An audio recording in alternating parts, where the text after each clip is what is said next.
So for this on-page SEO tutorial, I'm going to be looking at this page on gotchaseo.com, and it's targeting, does Google penalize AI content? So that is the keyword phrase that it's going after. And if we look at the keyword volume, it's about 210 searches per month. It's not super competitive, but if we do, and I'll show you some stuff here in a second, but there are some pretty heavy authority sites that are ranking. Okay, so we do need to make sure we have a good piece of content. So this is going to be the one that we're going to be focusing on. And you can see I've got some benchmark rankings here. So you can see in what actually moved back to agency analytics recently, but this is February 25th. It was at about 49.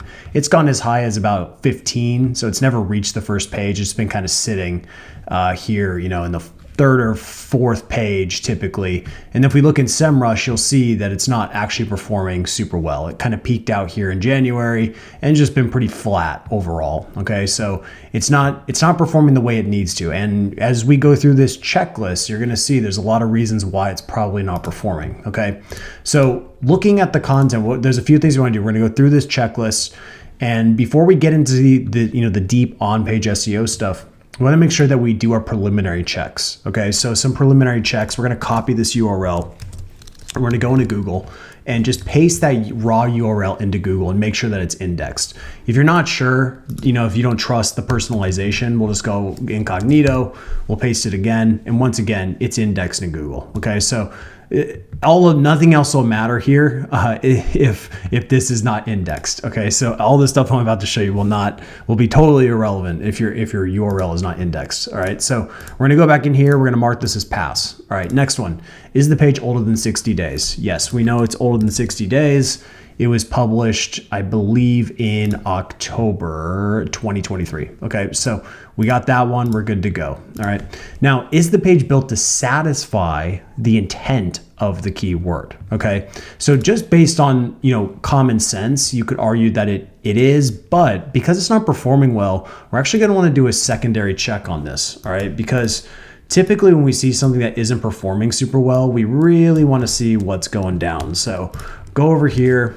And we want to see ultimately what is ranking, all right? What is ranking here?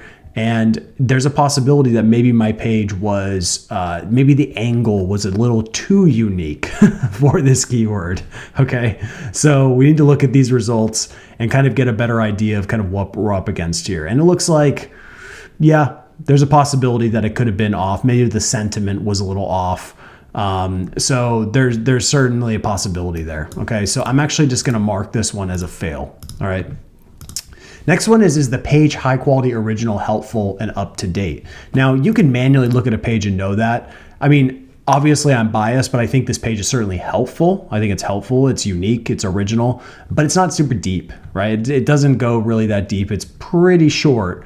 And it's more of just a case study. It's not so much like a deep, kind of opinionated asset. It's just providing some data and letting people come up with their own conclusions. And that's not necessarily a bad thing, but I think there's room for improvement. So we're going to go ahead and mark that as a fail. All right. Now going about word count. Now just to clarify here, word count is not a ranking factor. Just simply having a lot of words on your page is not a ranking factor. But word count is important because it gives you the ability to add more relevance to the page. So without a lot of words, you can't add a whole lot of relevance and depth. It's just the only way for that to occur is you need words to make that happen.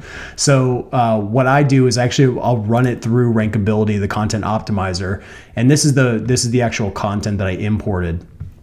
And you'll see this optimal range. The one thing about Rankability that's a little bit different than the other tools is that this is not an average. This is a median. So we're taking the median word count, which means we're eliminating the outliers, and we're only showing the word count that's most appropriate. So I wouldn't name any other tools, but some other tools, they really inflate the word count a lot because they're typically taking an average. So we're eliminating the outliers and getting really a good word count target that's not unrealistic. Okay, so based on this is a fail, right? I'm about a 482. I should be about, let's say, a little over 1,000 words. So we're going to go ahead and mark that as a fail. And then, is it free of excessive? I got a spelling here. Free of excessive grammar and spelling issues.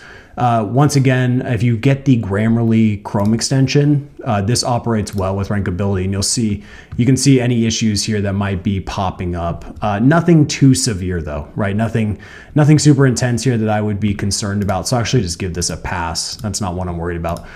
And then does the page load fast and have a good user experience? So we'll copy this and then we'll just run this through Google PageSpeed Insights. So we can also run this through a broken link checker here on Ahrefs. And this looks like there are no broken links here. So we can go ahead and mark that as a pass. And this is actually down here.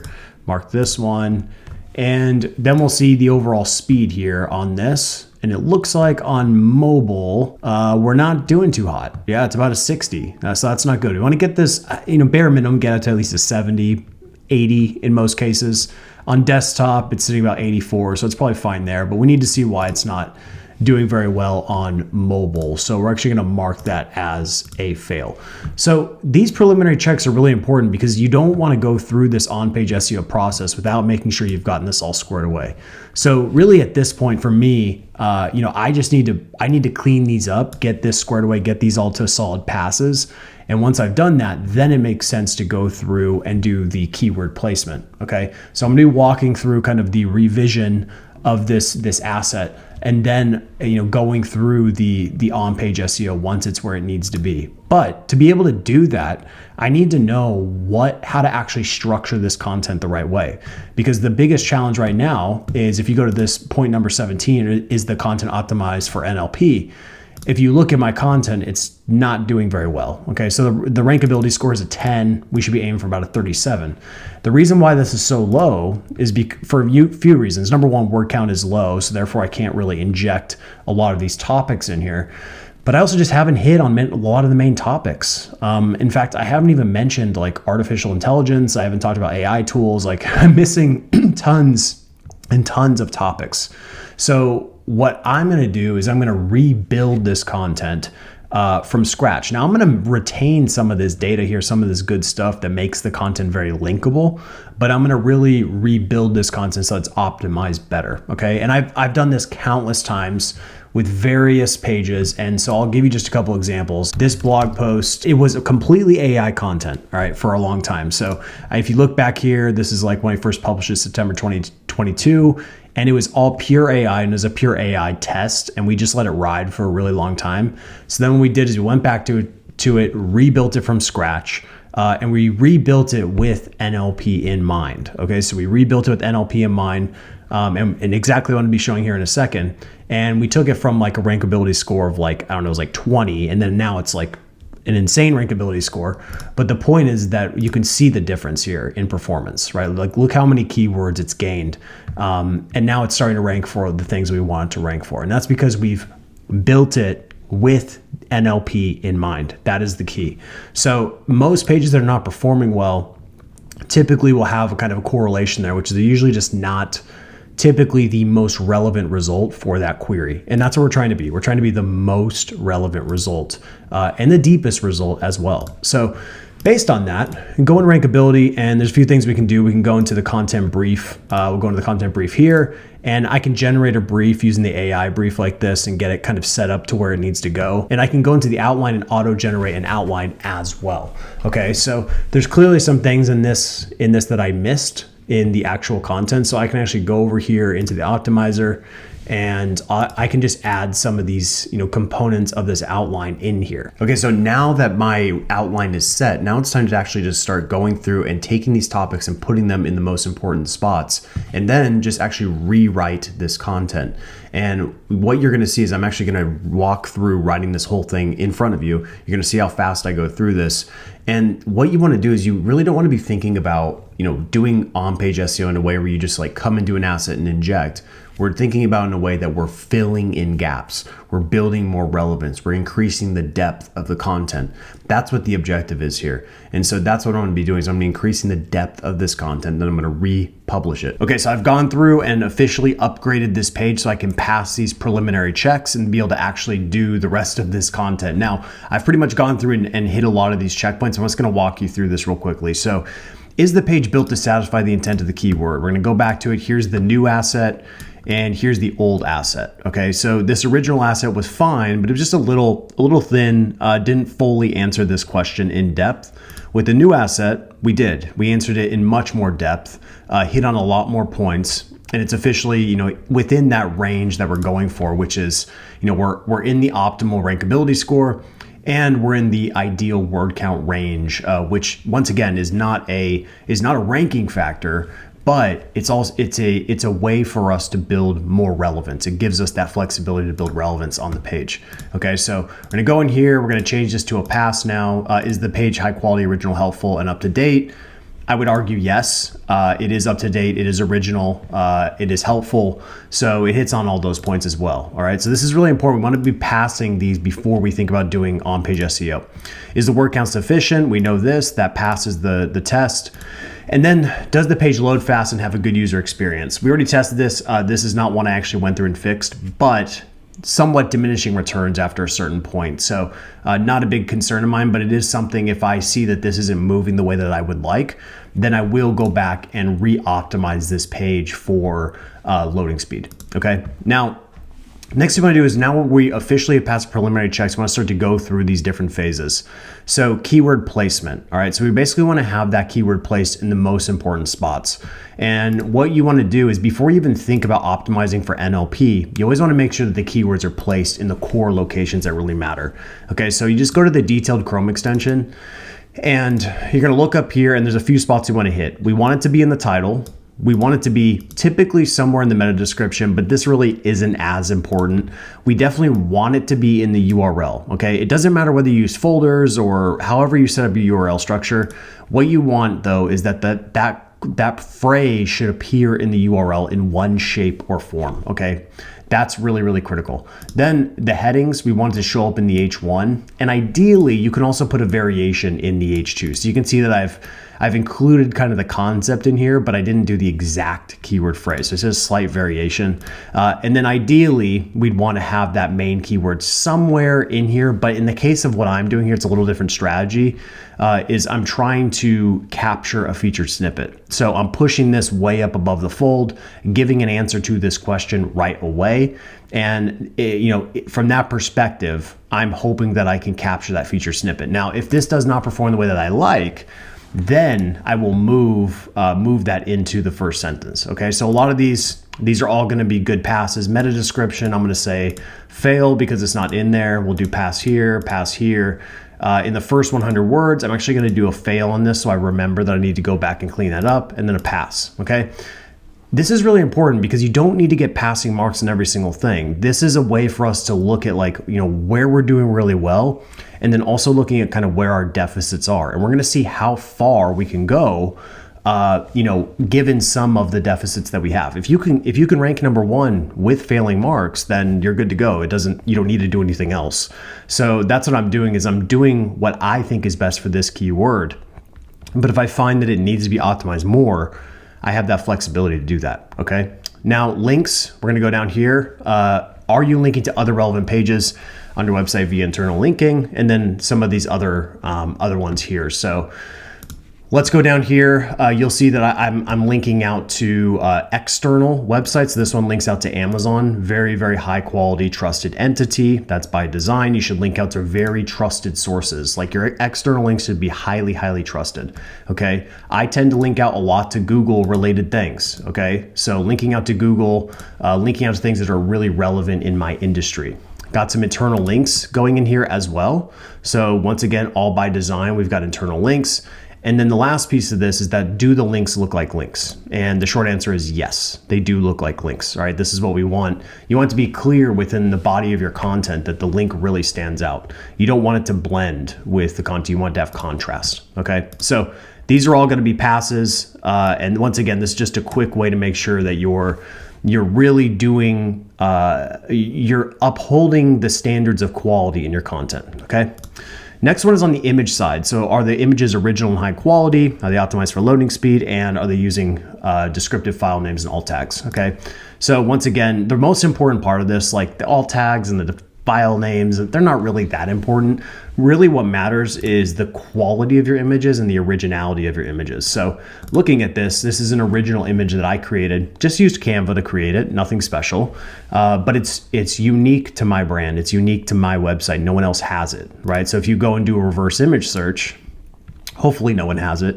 Maybe some people have taken it, but you can see like this is unique to my website. Okay, so there's some that have like kind of a similar format, but this type of image is it comes from my website, no one else's. So it's original. Okay, that's what you want. You don't want to just think about how original your like the copywriting is. You just want to think about how original your images and your visuals and your videos and all that good stuff. So you can see like, once again, this image is one that I created personally. Nothing special, but it illustrates the point that I'm trying to make. Once again, a video that's specific to my brand. This is an entity of my channel. So Nathan Gotch is an entity associated with Gotch SEO. So Google can, align those things together. Okay. So got a unique video, unique images, unique content. My goal is always to have original all the way through the board. Like across the board, I want everything to be original. The copy, the images, the videos, the angle, everything. Like that's what I'm aiming for. Okay. When I do this. So once again, we're gonna go ahead and put passes across the board on this. This is all good. And then EAT, okay? I won't go through all of these, and once again, EAT is not necessarily a ranking factor. It's more of an indirect effect, which it should, as a user lands on your site, you want them to trust the page that they're landing on. So what I do is I give some kind of, right away, I give some marks that should hopefully generate some levels of trust when someone lands on my page. Number one is, I actually know who the author is. So if you click through on the author, we can go and see I have a dedicated author page specifically for me, and I have all my experience and stats and credibility and other things that I've written. So, there's just a lot of proof, at least that's on a surface level, that someone could at least trust what they're reading. Okay, that's what we're trying to do. And this should be like at a glance, you should see this. Published date, which is recent, and then I'd like to add this little fact check thing just for fun. Okay, doesn't do anything, but it's just for fun. It's just to create more trust in your content. And the more that people trust your content, the better user engagement you're going to get on your page. The better user engagement you get on your page, the better that page will perform in search, because Google, as you know, tracks everything in Google Chrome and across all Google products. So, and it's actually been in their core case that they actually are measuring, scrolls and clicks and engagement on page to determine if that page is a good fit for the keyword that you're ranking for. Okay, so it starts with organic CTR, like people actually clicking through on your result. But once they get to your page, is their dwell time? Are they clicking around? Are they going to a second page? Like, are they submitting a lead form, right? Are they going here and actually, applying for your training or your whatever program or whatever it is? Like, are they converting? Okay, this all matters. And then, so I've got this all squared away. This is all very specific to my website in particular. But if you go and look, I'll go back to the page, and you'll see at the bottom, I've got one more final piece here, which is just have a little author box. Okay, really simple, little short explanation of who I am, and then linking out to my, my social profiles, just to prove that I'm a legitimate person. Okay, so there's a footprint that I'm a real person here. Okay, and someone that, at least on the surface appears to have some credibility. Okay, that's what we're trying to do. So no matter who the author is, you're trying to prove your credibility very fast. And this is not because it's going to be a ranking factor. Your rankings are not going to climb because you did this, but it's more because it's going to help the user trust your page. And when users trust your page and users like your content and users engage with your content, that is a ranking factor. Okay, that's what matters. So get all that squared away. We're good here on that. And the final is on goal completions. So every page should have some sort of objective. Now for me, typically my objectives in my informational content, there's a few. Number one, I want people to go and like apply for my training, maybe go and work with my agency, maybe sign up for my, my software, buy my book, whatever it may be. Sometimes I'll directly pitch those in the content. Sometimes I won't. Other times I'm just getting them to go to a second page on my website, right? So like maybe I want them to go to, SEO for dentists and read this and, get involved here. And this leads to a conversion page that's specific for my agency. Okay. So what we want here is it's not necessarily always going to be like a direct conversion, like they become a lead or they buy something of yours, but sometimes it's as simple as them just visiting a second page on your site. That is technically a goal completion for your content. And Google, once again, it's not like they're tracking specific types of goal completions on your site, but they're tracking the way that users engage on your content, the way the users engage on your site. And if they're just landing on your stuff and clicking off within seconds, not a good sign. Okay, not a good sign at all. So we want to do whatever we can to keep them on our websites. And in fact, you should learn from websites like YouTube and TikTok and all these super addictive platforms. They don't want you to leave the site. They want to retain you for as long as possible. So that's what you should be trying to do on your own website. And that's also what Google's going to be measuring as well. Okay, so that's it, guys. Nothing super complicated, but this always comes down to really these preliminary checks. This is what matters, right? Too many people will look at a page and be like, all right, we need to do on-page SEO. Let's just dive right into this and start injecting a bunch of keywords in our content without any thought. Don't do that. Just don't do that. What you want to do is focus on these preliminary checks. This is where this is like the 80% of the impact that you will get is from these preliminary checks. You get these right, and then the rest will just fall into place. The rest, this is like really micro stuff that will certainly help. So I'd say as far as importance, this section is the most important, and then secondary is this section here. So if you get these two sections right, that's probably like 95% of the on-page SEO work, okay? And then the rest of this is just kind of minor stuff that may be direct, more than likely is indirectly affects your performance, okay? So that's it, simple as that. And if you guys are interested in the rankability tool, I'll have a link below this video. And thanks for watching.